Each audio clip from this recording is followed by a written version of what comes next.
रस्म उल्फत है या सजा, रस्म उल्फत है या सजा। शामिर, मैं तुमसे दिलो जान से मोहब्बत करने लगी हूँ। हो सकता है कि तुम्हें मेरे अल्फाजों पर शक हो, मगर आंखें कभी झूठ नहीं बोलती। साहब की खुशखबरी का ये भी तो मतलब हो सकता है कि उन्होंने कहीं तुम्हारा रिश्ता तय कर दिया हो, और यहाँ मैं बख्तियार भाई को जुबान दे चुकी हूँ। 2 दिन बाद तुम्हारे मामू आए, और मैं चाहती हूँ कि तुम्हारे मामू तुम्हारी एंगेजमेंट में जरूर शरीक हों। अम्मी, मामू जान का हमारी मंगनी में शरीक होना लाजमी है क्या? ज़ैना की खुशियों का ख्याल था, इसीलिए ज़ैना ने जो लड़का पसंद किया, मैंने उसी से उसका रिश्ता तय किया है। क्या तुमने मुझसे पूछे बगैर उसका रिश्ता तय कर दिया? किस हैसियत से? रस्म उल्फत है या सजा, रस्म उल्फत है या सजा। अम्मी ज़ैना को अपनी बेटी समझती हैं।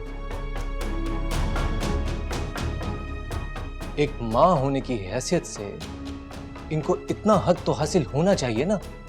मैं उसका बाप हूं। औलाद के फैसले माँ बाप करते हैं, फुफ्फी खाला या दूसरे रिश्तेदार नहीं।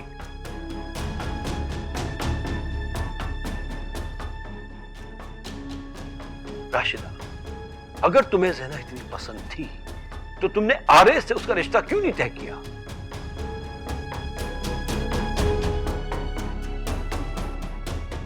मैं ज़ैना का रिश्ता तय कर चुका हूं, और जिस जगह तुमने उसका रिश्ता तय किया है मुझे वो कबूल नहीं है। भाई साहब, मैं मानती हूँ ये मेरी गलती है कि मैंने रिश्ता तय करने से पहले आपको नहीं बताया, लेकिन मेरी मजबूरी थी। आप भी तो देखिए ना, जिस तरीके से रिश्ता तोड़ कर गए थे, और उसके बाद फिर आप मेरी कॉल नहीं उठा रहे थे। किस तरीके से बताती मैं आपको? मैं चाहती थी कि मैं आपको बताऊं, और फिर ज़ैना जिस लड़के को पसंद करती है उसी से हमने उसका रिश्ता किया है, और लड़का बहुत अच्छा है, लड़का इंजीनियर है, और सबसे अच्छी बात यह है कि आरेस की होने वाली मंगेतर का भाई है। मैं कोई सफाई नहीं सुनूंगा। मैं ज़ैना को यहाँ अमानतन छोड़ के गया था। तुम्हें कोई हक नहीं पहुंचता दूसरों की औलाद पर अपनी मर्जी चलाने का।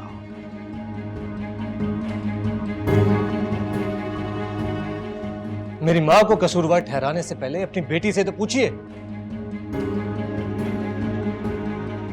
कि ये रिश्ता उसकी खुशी से हुआ है या हमारी मर्जी से। आरेस, ये क्या तरीका है बड़ों से बात करने का?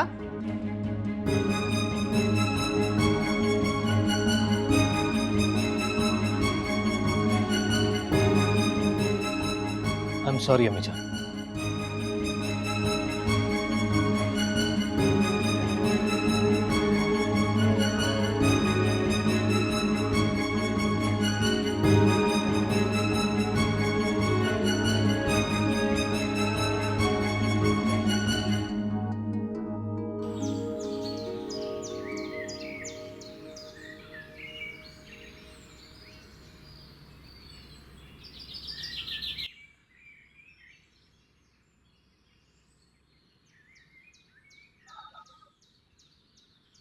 ज़ैना बेटी,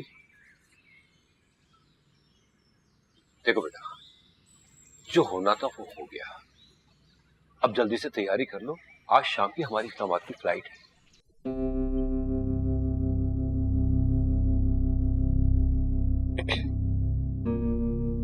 बाबा, मैं इस्लामाबाद नहीं जाऊंगी। क्या क्या कहा तुमने? अपने घर जाने से इनकार कर रही हो? पागल तो नहीं हो गई तुम? लगता है माँ बेटी ने मिलकर तुम्हें इतनी पट्टियां पढ़ाई हैं कि तुम्हारा दिमाग खराब हो गया है। इसमें दिमाग खराब होने वाली क्या बात है बाबा? माँ बाप का घर तो लड़की का मायका होता है ना, लड़की का असली घर तो शादी के बाद ही होता है। बेटा, मैं तुम्हारी ये ख्वाहिश भी पूरी कर दूंगा। अपने दोस्त के बेटे के साथ तुम्हारा रिश्ता तय किया है। इस्लामाबाद पहुंचते ही मैं तुम्हारा झट मंगनी और पट ब्याह करवा दूंगा। नहीं बाबा,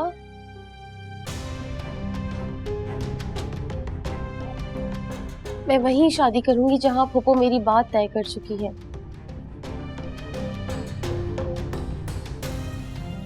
लगता है अब बाप से ज्यादा फूफो है सब कुछ तुम्हारी। चंद दिन यहाँ रहने के बाद तुम अपने बाप से बेगानी हो गई और मेरी खुशी से ज्यादा तुम्हें अपनी फूफो की खुशी अजीज है। मुझसे ज्यादा उन्हें मान दे रही। अगर मुझे मालूम यहां आने के बाद तुम मुझसे दूर हो जाओगी तो मैं हरगिज़ तुम्हें इस घर में ना लाता। मैं आपकी वही ज़ैना हूं और आज भी मैं आपको ही मान देती हूँ। बेटा, अगर मुझे मान देती ना तो इतना बड़ा फैसला मुझे बताए बगैर ना करती।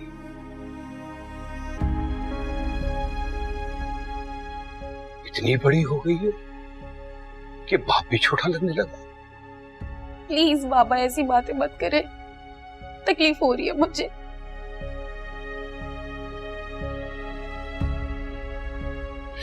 कोई भी औलाद अपने माँ बाप से बड़ी हो ही नहीं सकती।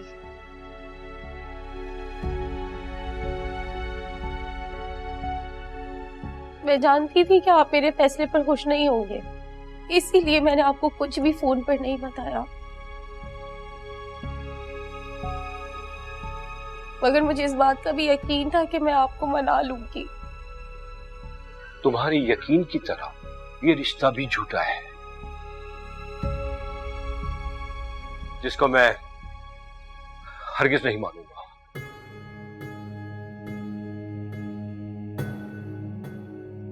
ठीक कह रहे आप, यकीन तो मेरा झूठा साबित हो गया, मगर ये रिश्ता कभी भी झूठा साबित नहीं होगा।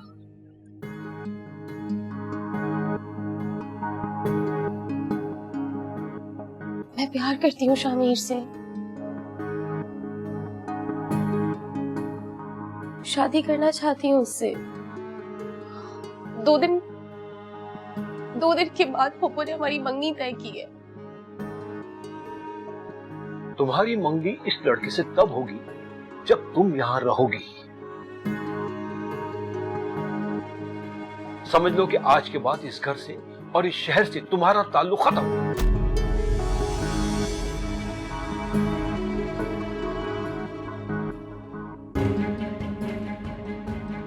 अगर आपको अपनी जिद इतनी ज्यादा अजीज है बाबा, आपको मेरी खुशी का अंदाजा तक नहीं है, तो फिर आप भी मेरा एक फैसला सुन लें बाबा। मैं इस घर से और इस शहर से कभी भी अपना ताल्लुक नहीं तोड़ूंगी। खामोश! अपने बाप से जबान दराजी कर रही हो। जबान दराजी नहीं कर रही हूँ बाबा, मैं आप ही की तरह अपना एक फैसला सुना रही हूँ। तो मेरा फैसला भी सुनो। मैं पुलिस स्टेशन जा रहा हूं, वहां जाके रिपोर्ट दर्ज करवाऊंगा कि माँ बेटे मेरी बेटी की शादी अपनी मर्जी से करवाना चाहते हैं और मुझे मेरी बेटी देने से इनकार कर रहे हैं।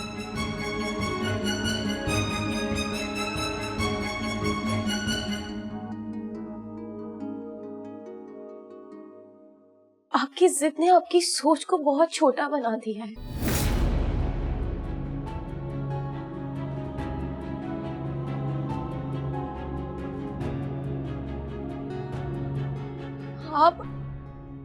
आप अपनी बात मनवाने के लिए अपनी बहन और अपने भांजे को नीचा दिखाएंगे, झूठ बोलेंगे और पुलिस स्टेशन जाके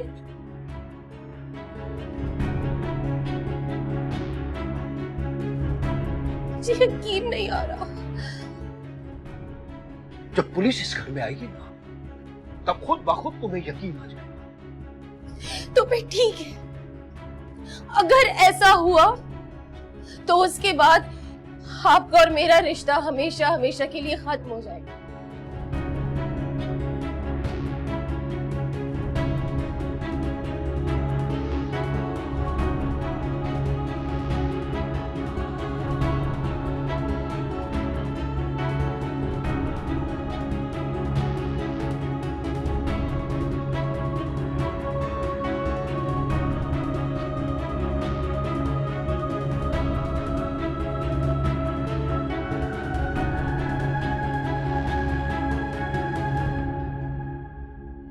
अगर शामीर का रिश्ता जहना के साथ नहीं भी होता ना, तब भी जहना ये सब ना करती जो आप सोच रही हैं। अभी तक आपने जहना को सही से समझा ही नहीं है। उसकी फितरत में ना लेना या छीनना नहीं है। बहुत अच्छी लड़की है।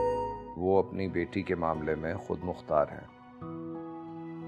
मैं उनके साथ कोई जोर जबरदस्ती नहीं कर सकता। जो भी फैसला करेंगे वो हमें कबूल करना पड़ेगा। मुझे पूरा यकीन है कि ज़ैना का फैसला मेरे हक में होगा। इसका मतलब है वो अपने बाप के फैसले से इनकार करेगी। ज़ैना आपकी बेटी है, आपका अपना खून।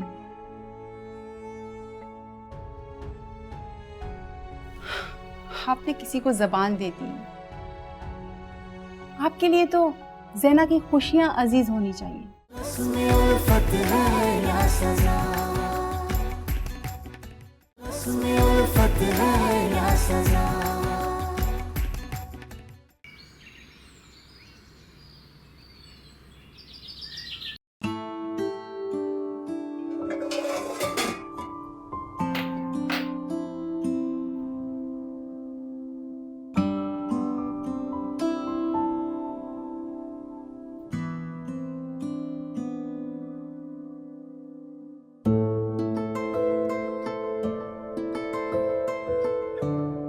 वाह भाई, मेरी फूफड़ बेटी तो बहुत अच्छा खाना बनाना सीख गई है। वैसे तुम्हें पता है, तुम्हारे अब्बू भी तुम्हारे खाने की तारीफ कर रहे थे। हाँ हाँ, बस आप ही नहीं करती, बाकी तो सब करते हैं तारीफ। अच्छा, बाकी सब कौन? इस घर में सिर्फ 3 लोग हैं। अरे मैं राशिदा आंटी, आरेस और जहना की बात कर रही हूँ। तो उन लोगों ने हमारे घर में कब आके खाना खाया? मैं ना कभी कभी राशिदा आंटी के यहाँ जाकर जहना के साथ खाना बना लेती हूँ। अच्छा,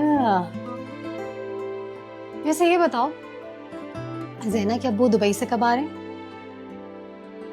पता नहीं, आने वाले तो शायद आ गए होंगे।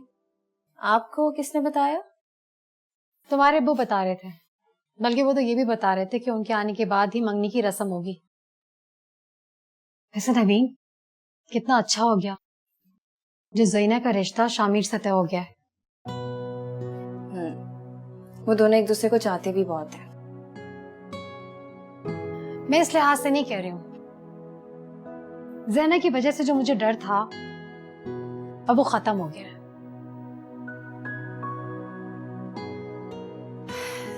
अम्मी, आप ना क्यों बिला वजह की इधर उधर बातें सोचकर अपना दिमाग खराब करती रहती हैं, जब सब कुछ अच्छा जा रहा होता है। अगर शामीर का रिश्ता ज़ैना के साथ नहीं भी होता ना, तब भी ज़ैना ये सब ना करती जो आप सोच रही हैं। अभी तक आपने ज़ैना को सही से समझा ही नहीं है। उसकी फितरत में ना लेना या छीनना नहीं है। बहुत अच्छी लड़की है। जिस दिन आप उसे समझ गई ना, तो उस दिन आप उससे बहू नहीं, बेटियों की तरह प्यार करें। अच्छा अच्छा, बस तुम्हें तो मौका चाहिए उसकी वकालत करने का। वकालत नहीं कर रही, सच कह रही। तुम्हारे सच मैंने सुन लिए है। अब इस मौजू को बढ़ाने की जरूरत नहीं है। खैर, अब आप मेरी हेल्प करेंगी यानी बातें ही सोचती रहेंगी? क्या बना रही हो? मैं मजे की बिरयानी। अच्छा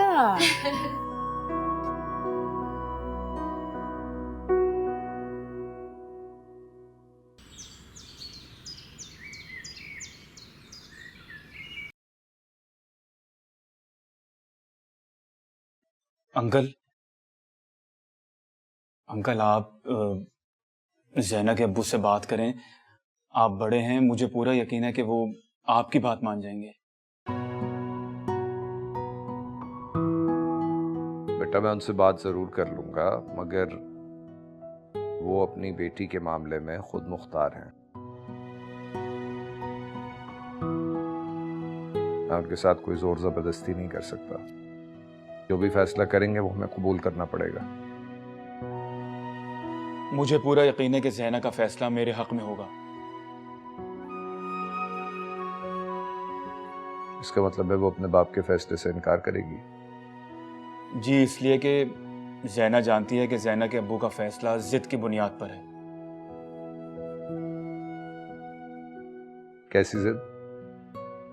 दरअसल ज़ैना के अब्बू ज़ैना की शादी आरिज़ से करवाना चाहते थे और वो ये समझते थे कि राशिदा आंटी इस फैसले में उनका साथ देंगी, लेकिन आरिज़ ज़ैना से शादी नहीं करना चाहता था और राशिदा आंटी ने अपने बेटे की खुशी और पसंद की हिमायत की।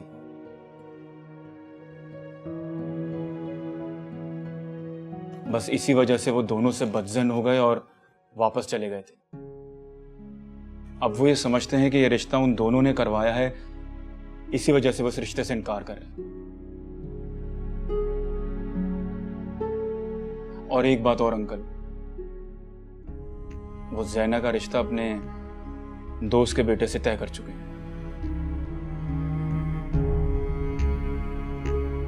रिश्ता ही तय हुआ है ना, शादी तो नहीं हुई। फिक्र नहीं करो, सब ठीक हो जाएगा।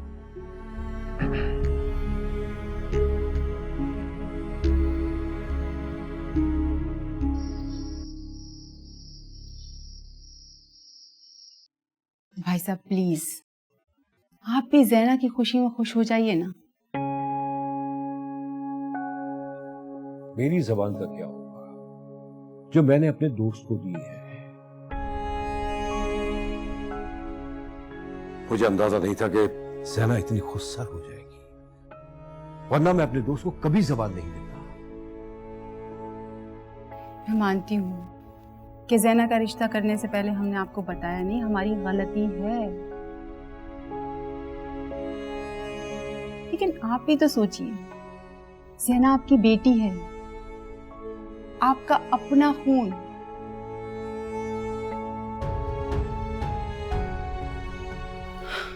आपने किसी को जबान दे दी,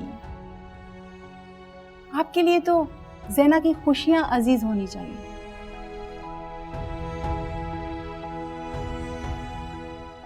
ज़ैना आपकी इकलौती औलाद है। माँ बाप तो बच्चों की खुशियों के लिए बड़ी बड़ी कुर्बानियां देते हैं भाई साहब।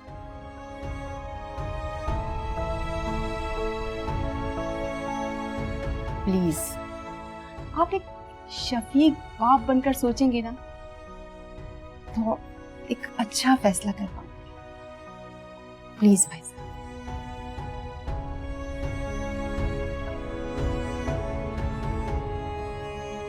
अस्सलाम वालेकुम। वालेकुम अस्सलाम। आइए बैठिए। बहुत शुक्रिया। हम किसी गलत वक्त पे तो नहीं आए? नहीं, ऐसी कोई बात नहीं है। आंटी कैसी हैं आप? मैं बिल्कुल ठीक हूँ बेटा, आप बताओ आप कैसे हो? मैं ठीक हूँ। बख्तियार भाई, ये मेरे बड़े भाई साहब, ज़ैना के बाबा। और भाई साहब, ये बख्तियार भाई हैं और शामिर इनके भांजे हैं। इन्हीं से ज़ैना बेटी का रिश्ता तय किया है हमने।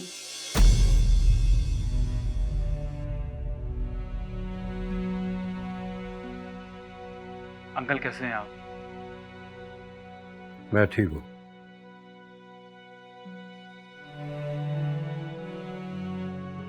आपसे मिलकर बहुत खुशी हुई।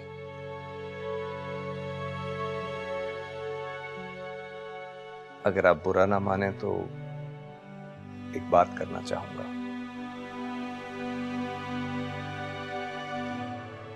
जहना और शामिर एक दूसरे को पसंद करते हैं।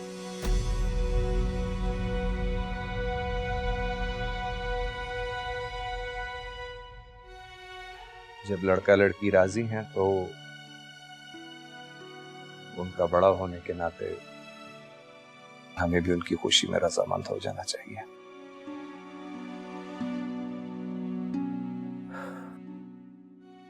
मैं आपकी बात से इत्तेफाक करता हूं, लेकिन मैं अपने दोस्त को जुबान दे चुका हूं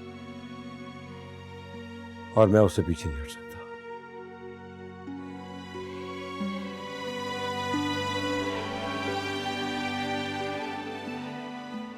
अच्छी बात है।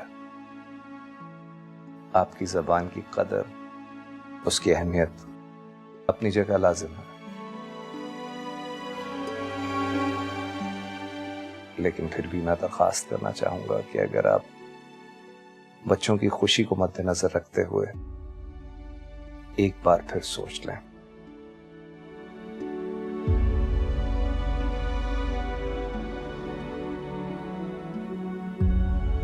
एक दोस्त की हैसियत से नहीं, एक बेटी के बाप की हैसियत से, तो शायद आप किसी मुख्तलिफ फैसले पे पहुंचेंगे।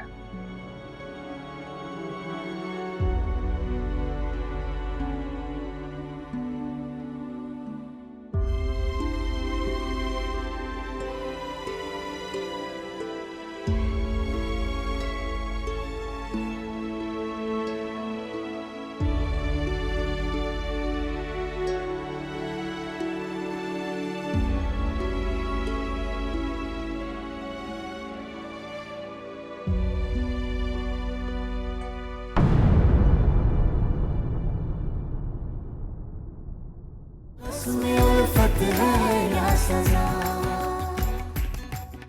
उसमें उल्फत है या सजा। पता नहीं क्यों इस रिश्ते पे मान नहीं रहे मामू। तो अब इसका हल क्या है आरिज? जब तक मामू अपनी जिद छोड़ नहीं देते तब तक मुझे कोई हल दिखाई नहीं दे रहा। मेरा भी फैसला आपके फैसले की तरह बिल्कुल अटल है बाबा। मैं शामिर के अलावा किसी और से शादी नहीं करूंगी। आंटी, मैं ज़ैना की इस कुर्बानी को कभी नहीं भूलूंगा। मेरी मोहब्बत ज़ैना की हमेशा कर्जदार रहेगी। इस तरीके से बाबा मुझसे नाराज होकर चले गए। उन्होंने मुझसे ना सारे रिश्ते खत्म कर दिए, यहाँ तक कि अपने घर के दरवाजे तक बंद कर दिए मेरे लिए। उसमें उल्फत है या सजा।